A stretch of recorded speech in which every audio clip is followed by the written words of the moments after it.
So in this session we are going to talk about the age of sensibility. It falls in the second half of the 18th century. या 18वीं शताब्दी के कह सकते हैं कि बाद वाले उत्तरार्ध में कह सकते हैं पड़ता है, यानी 1750 के बाद वाले हिस्से में। तो शुरू करते हैं। The age of sensibility is also known as the age of Johnson.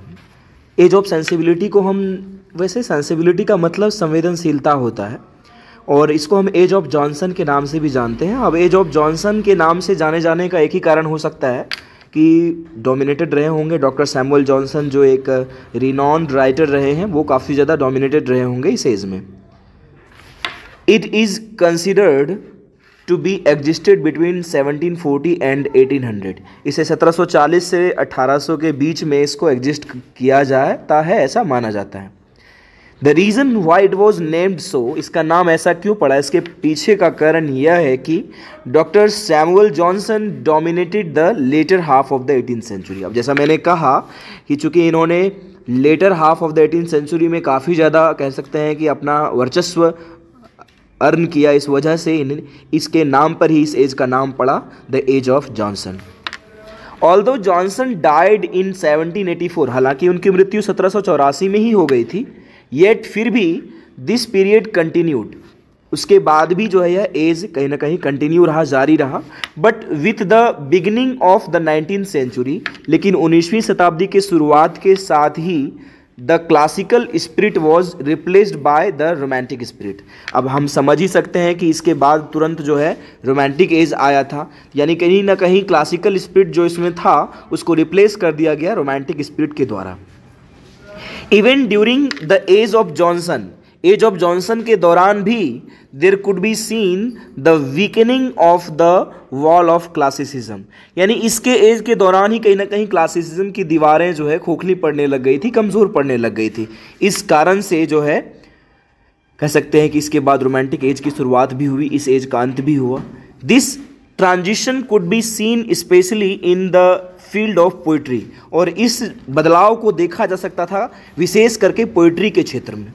This is the reason, यही कारण है that this age was also called the age of transition. यही कारण है कि इस एज को हम एज ऑफ ट्रांजिशन के नाम से भी जानते हैं। The poets of this age did a lot of experiments, इस एज के पोएट्स ने बहुत सारे प्रयोग किए इन इंग्लिश पोइट्री, अंग्रेजी पोइट्री में। The struggle between the old and the new can be seen throughout the age. पूरे एज में कहीं ना कहीं एक कह सकते हैं कि एक फाइट सा था, या कह सकते हैं कि कंपटीशन था। मतलब कोई नए तरीके से लिख रहे थे, कोई क्लासिकल एज को या क्लासिकल राइटर्स को फॉलो कर रहे थे। The gradual and ultimate Triumph victory of the new poetry is also considerable, और जो अंततः जो जीत होती है वो न्यू पोइट्री की होती है, एक नए तरह की पोइट्री की, जिसको हम बाद में रोमांटिक एज के नाम से या रोमांटिक पोइट्री के नाम से जानते हैं। This also resulted the beginning of a new era, और इसके कारण से एक नए इरा की भी शुरुआत हुई, जिसका नाम हम लोग रोमांटिक इरा जानते हैं। The greatest supporter of classicism was doctor Samuel Johnson himself, और कहा जाए और देखा जाए तो डॉक्टर सैमुअल जॉनसन खुद ही क्लासिसिज्म के बहुत बड़े समर्थक थे। अब क्लासिसिज्म के समर्थक का मतलब समझ ही रहे हैं, जो क्लासिकल ऑथर्स रहे हैं उनको फॉलो कर रहे थे, उनके ही नक्शे कदम पर चल रहे थे। It was also supported by the author's like Goldsmith, Oliver Goldsmith जैसे ऑथर्स भी इसको सपोर्ट कर रहे थे।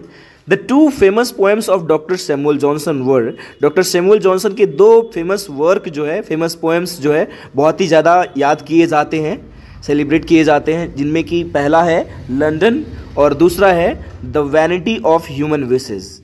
ये दोनों काफ़ी चर्चित कविताएं रही हैं इनकी। The poets who were in the favour of the new kind of poetry were, अब हमने जैसा कि कहा आपको कि कुछ पोएट्स ऐसे भी थे जो कि नए तरह की poetry, new kind of poetry के फेवर में थे, मतलब एक नई तरह की कविताएं लिखना चाह रहे थे, एक नए थीम, नए टॉपिक के विषय में। और उनमें से थे James Thompson, Thomas Gray, William Collins, William Blake, William copper, Robert Burns, George cab, ये सारे पोएट्स थे। These poets were also known as the precursors of the romantic revival. ये लोग जो है, ये poets जो हैं, एक precursors भी कहलाते हैं romantic revival के। इसका कारण यही कि इनको ही श्रेय दिया जाता है कि किस तरह से इन्होंने क्लासिसिज्म का जो डोमिनेशन था उसको ख़त्म किया और एक न्यू काइंड ऑफ पोइट्री को प्रोपेगेट किया, एक सपोर्ट किया, और तब जाकर कहीं ना कहीं रोमांटिसिज्म जैसे मूवमेंट की शुरुआत हुई और नए तरह से पोइट्री को लिखा जाने लगा। So this was the age of Johnson और the age of sensibility. Thank you.